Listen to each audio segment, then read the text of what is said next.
The Big Bud Shootout, featuring a showdown between 8 of the finest fiberglass-bodied funny cars, driven by 8 of the best drivers in the world.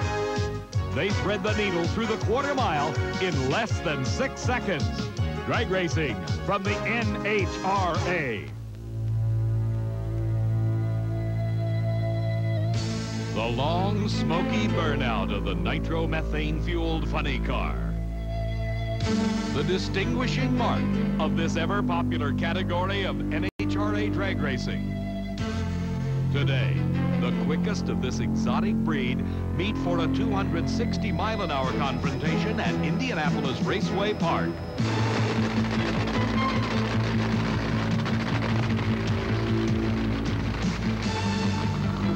At the heart of all that action is this 2,500 horsepower racing engine, which if you cover it with a fiberglass plastic body, you end up with today's modern funny car.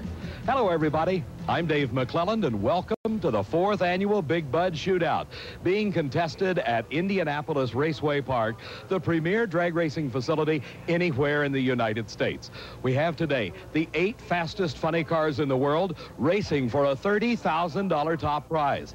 Those 8 cars are down on the starting line, all staged up and ready to go. Working with me today is Steve Evans. Steve? David, like hungry, open-mouthed animals, these funny cars are ready for action.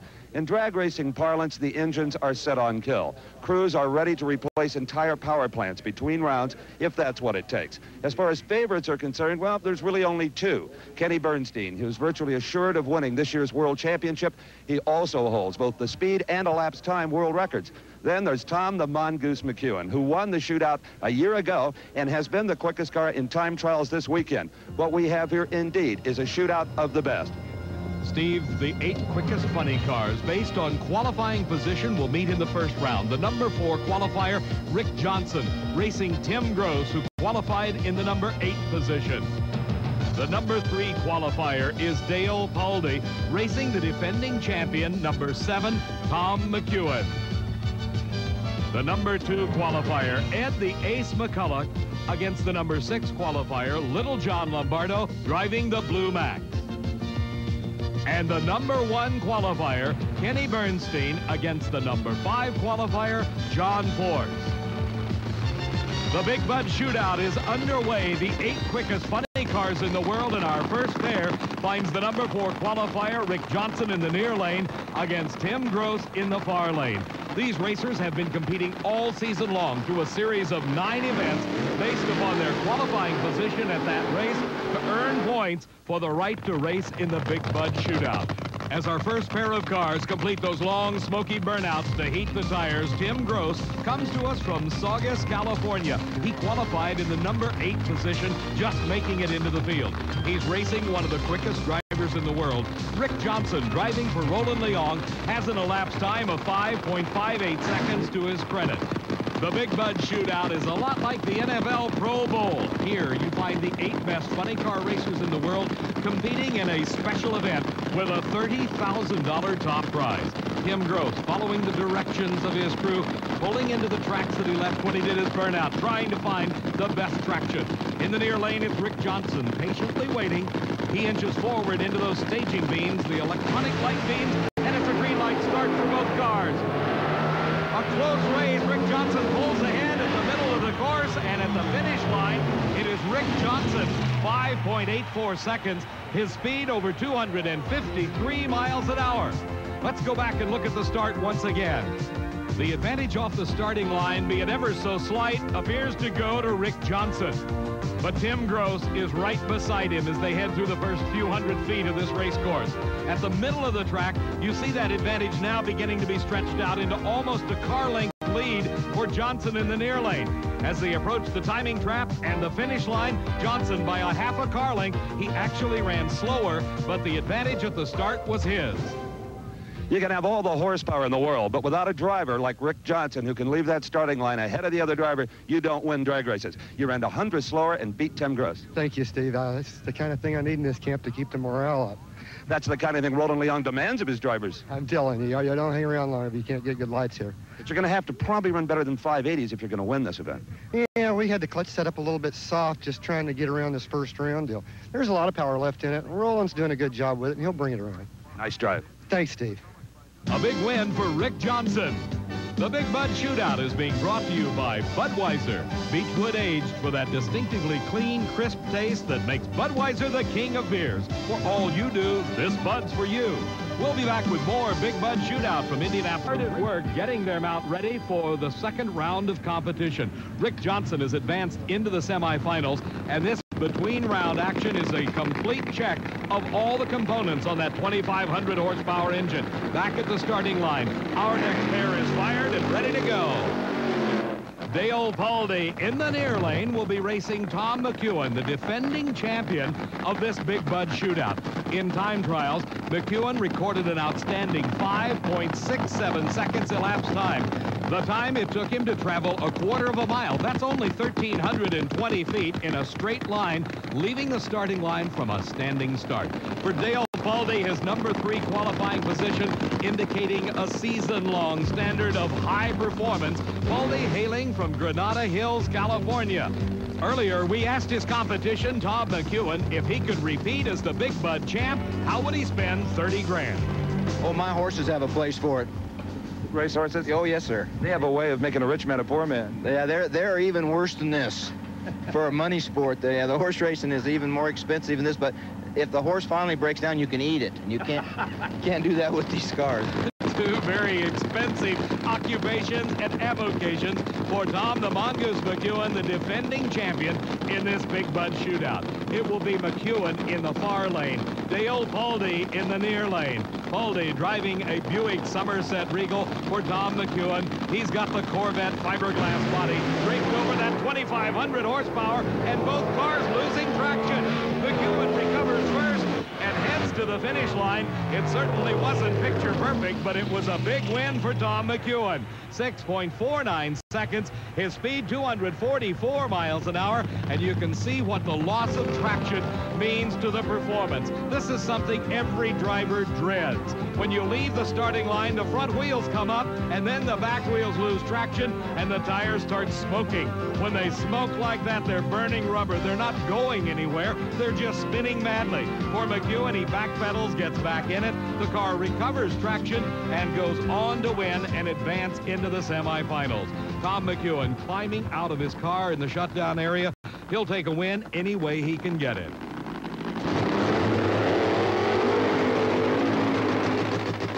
The long, smoky burnout to heat the tires to provide the traction for Ed the Ace McCulloch as his competition gets ready to approach the burnout area.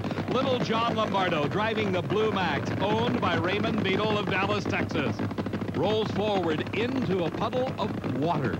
Just plain old H2O to let the tires break loose initially, and then they start to smoke. Lombardo, car owner Raymond Beadle, and the entire crew hoping that the burnout will be sufficient to get the traction they need. They saw the car just in front of them go up in smoke, and they need every advantage they can get to beat this driver, Ed McCulloch, driving for car owner Larry Minor. Little John Lombardo moved into the Blue Max earlier this year when owner Raymond Beadle decided to devote more time to his business and less to the driving chores. Lombardo has had an up and down season thus far, but he earned enough points to get into this Big Bud Shootout. For the number 2 qualifier, Ed McCulloch, has been a great year thus far. That number 2 qualifying position gives him lane choice over Lombardo. In the first round of competition, the quicker qualifier gets the lane choice. In every round thereafter, it is the man with the quickest elapsed time in the preceding round. So in addition to winning the race, every driver is trying to establish a quick elapsed time, hopefully to gain him lane choice in the next round of competition. Lombardo is ready. McCulloch is ready, and it's a green light start. And it is McCulloch streaking ahead as some problems occur for Lombardo. And McCulloch and the crew very happy with that run. 5.82 seconds. His speed, 254 miles an hour. Some problems right off the starting line for Lombardo. He had to back out of it, and a disappointing day for Raymond Beadle and the Blue Max crew. Here is John Force. He is not in an enviable position. In spite of a 5.70 second elapsed time in time trials, he has to run the #1 qualifier, Kenny Bernstein. In the traditional NHRA single elimination tournament, the #1 qualifier runs #5, as we saw #2 runs #6, and so on throughout the 8-car field. Let's go to Steve with Ed McCulloch. Ace, were you concerned after watching McEwen and Pulley smoke the tires in front of you? Well, yeah, Steve, but, you know, the thing of it is I know that everybody's coming into this and they're going to be hopped up. We went with our game plan. We didn't really hop it up. It didn't run any better, but 82 was good enough to get by first round, so we'll see what happens now. See you second round. Okay, thanks, Steve.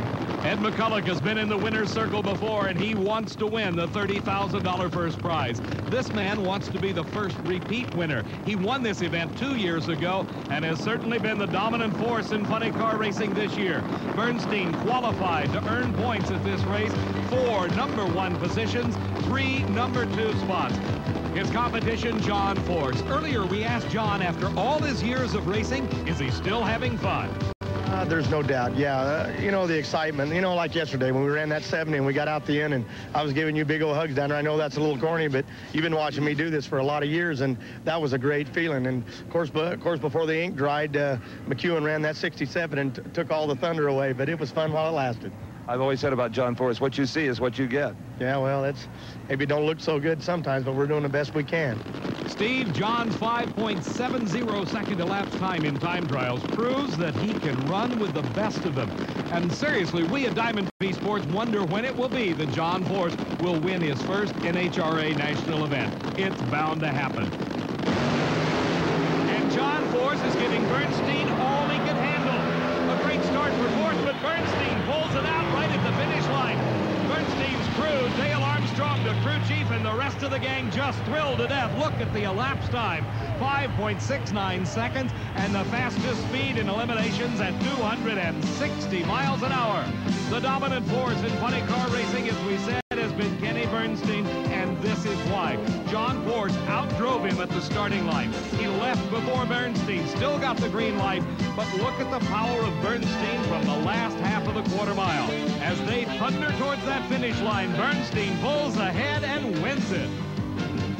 Well, Kenny Bernstein struggled a little bit in time trials for the Big Bud Shootout, but struggle no longer, Kenny. 569, 260 miles an hour. Oh, super. It's maybe come back around, Dale, and the guys have been working awful hard. It's been tough, as you said, Steve.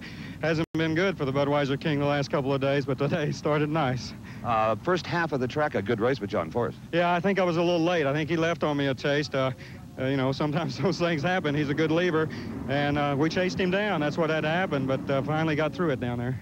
Into the semifinals goes Kenny Bernstein. Kenny Bernstein won this event 2 years ago. He stands the chance of being the first 2-time winner ever. Our pairings for the semifinals, Ed McCulloch and Rick Johnson, with McCulloch having the lane choice. Kenny Bernstein with the lane choice over the defending champion, Tom the Mongoose McEwen. McEwen has his own ideas about repeating as the Big Bud champion.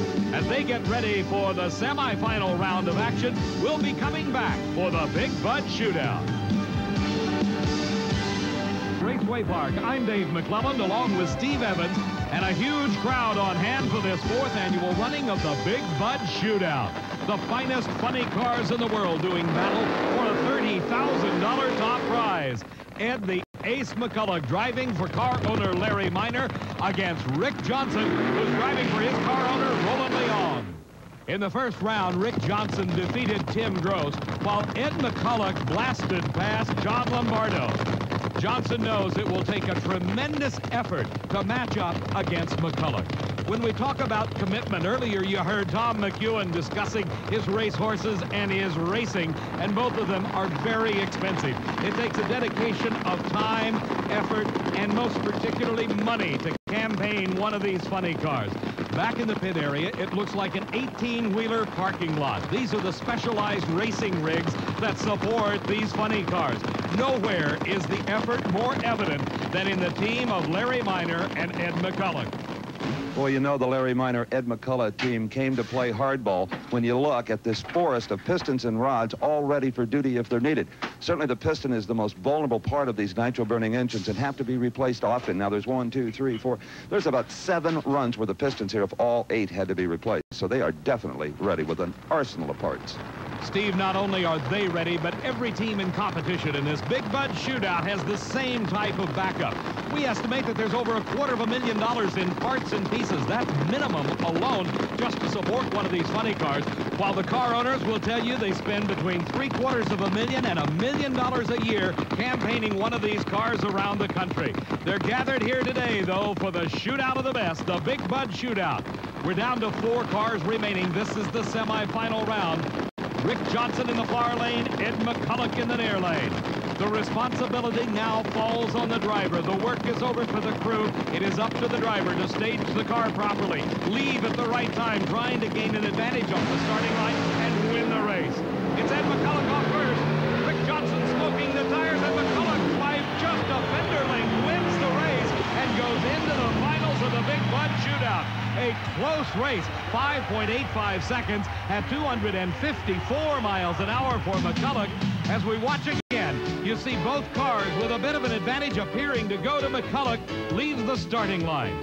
Just a few feet off the line, Rick Johnson begins to lose traction. He backpedals. In other words, he lifts his foot off the throttle trying to regain traction. He does it masterfully. But in spite of the brilliant driving job, Johnson runs out of time. McCullough, by a fender length, wins it. Ed McCullough, take me from the starting line through that race. What happened? Well, the thing left okay. Went out there, spun the tire a little bit. Not real bad, but it wasn't real strong. We just sort of lumbered down through there. You know? Did you see him smoke the tires and disappear? No, I never saw him. That's the kind of races you like or you never see. You got that one. Into the finals. Well, we'll see what Bernstein runs here. They're running awful good, but I'm glad we got a shot at him.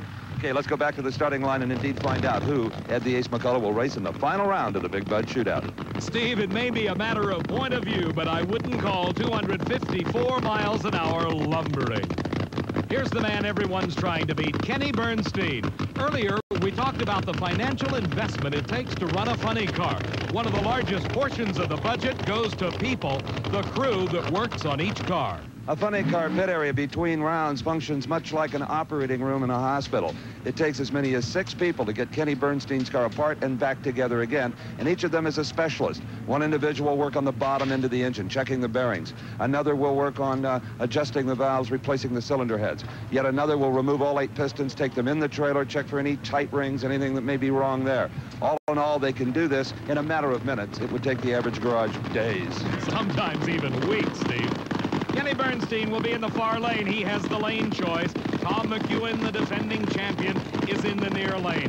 Both drivers trying to find exactly the right spot with the assistance of their crews and crew chiefs as they approach that starting line. They want the best racing service possible. Both drivers with intense concentration on the Christmas tree, trying to get the perfect start. It's a great lead for both drivers. McEwen a little close to the center line, and Bernstein by a couple of car lengths. Dale Armstrong, a great driver in his own right, extremely happy. Another 5.69 second elapsed time. His speed 256 miles an hour as Bernstein will be matched against Ed McCullough in the Big Bud Shootout final. That confrontation coming up next. Final of the Big Bud Shootout. It comes down to these 2 men, Kenny Bernstein and Ed McCullough, the 2 best funny car drivers in the world throughout the entire season, now meeting for the championship. You know, Kenny's been tough all year. I mean, Kenny and Dale and their crew, I mean, you know, you just got to hand it to them. I mean, the guys are awesome, you know, and they run real well. They're a very high professional team, and they've got all the technology, and the guys use it to their advantage, and they're really tough. They're tough all the time. Go get them. We'll give them heck. Well, Ace told me before we started this Bud Shootout thing today that his car, it's a new race car, as you know, and it's very difficult. He's having trouble hooking it up. He has a tendency to smoke the tires, so I'm sure that he's thinking about a lot, and he also probably, as you know, has to put a little bit in it to catch up. So hopefully we can just repeat and everything will work fine for us. I hope that takes place. Bernstein, by virtue of the 5.69 second elapsed time, as lane choice, and he took the far lane from our camera position. The huge crowd, this is what they came to see. The two best drivers in the world coming together in the final of the Big Bud Shootout. Bernstein, his worst qualifying position throughout all of this season was in the number 10 spot. He had 4 number 1 qualifying spots, 3 number 2. While Bernstein was at the top of the ladder, McCulloch reached the Big Bud Shootout based upon his consistent performance. The best he did was 2 number 2 qualifying spots at the Gator Nationals and the Southern Nationals, but throughout the entire season, he was consistent in his qualifying, and that led to this Big Bud Shootout, 2 wins, and now he is in the final, racing for the $30,000 top prize against Kenny Bernstein. Both cars set. A green light start, and McCulloch's car does not hook up. He loses traction. Bernstein pulls ahead, and he wins it. An elated crew, a sterling performance, 5.70 second elapsed time for Bernstein. As we go back and look again, we heard Kenny talk earlier about McCulloch's new car. He said it has problems hooking up. Watch, you see the smoke off the tires. He is losing traction, and that lost him his chance for victory, as Bernstein at that point pulled ahead by nearly 2 car lengths and held it all the way to the finish line at the end of this quarter-mile racing service. There is a $30,000 win for Kenny Bernstein. Well, there have been 4 Big Bud Shootouts, and Kenny Bernstein, you've won 2 of them. Congratulations. Well, thank you, Steve, very much. It's a great feeling. It's as good as the first time, and I didn't know if it could be, but it is. I want to thank Budweiser, Motorcraft, and Ford, and Kangaroo Shoes, and all our fans and friends. That's the main thing. Talk about consistency. 2 569s and a 570 to finish it off. Well, that's good. We were hoping it would hold. We were a little concerned, but Dale said, let's leave it. If it'll just do that again, we'll be fine. And hats off to Dale and the crew again for a super job. Outstanding. Congratulations again to Kenny Bernstein, defeating Ed McCulloch to become the first 2-time Big Bud Shootout champion. Our congratulations to all the competitors in the Big Bud Shootout, and most particularly this man, Ed McCulloch. For Steve Evans, this is Dave McClellan saying so long from Indianapolis Raceway Park. The Big Bud Shootout has been brought to you by Budweiser. Beechwood aged for that clean, crisp taste. This Bud's for you. The Big Bud Shootout has been a presentation of Diamond P Sports.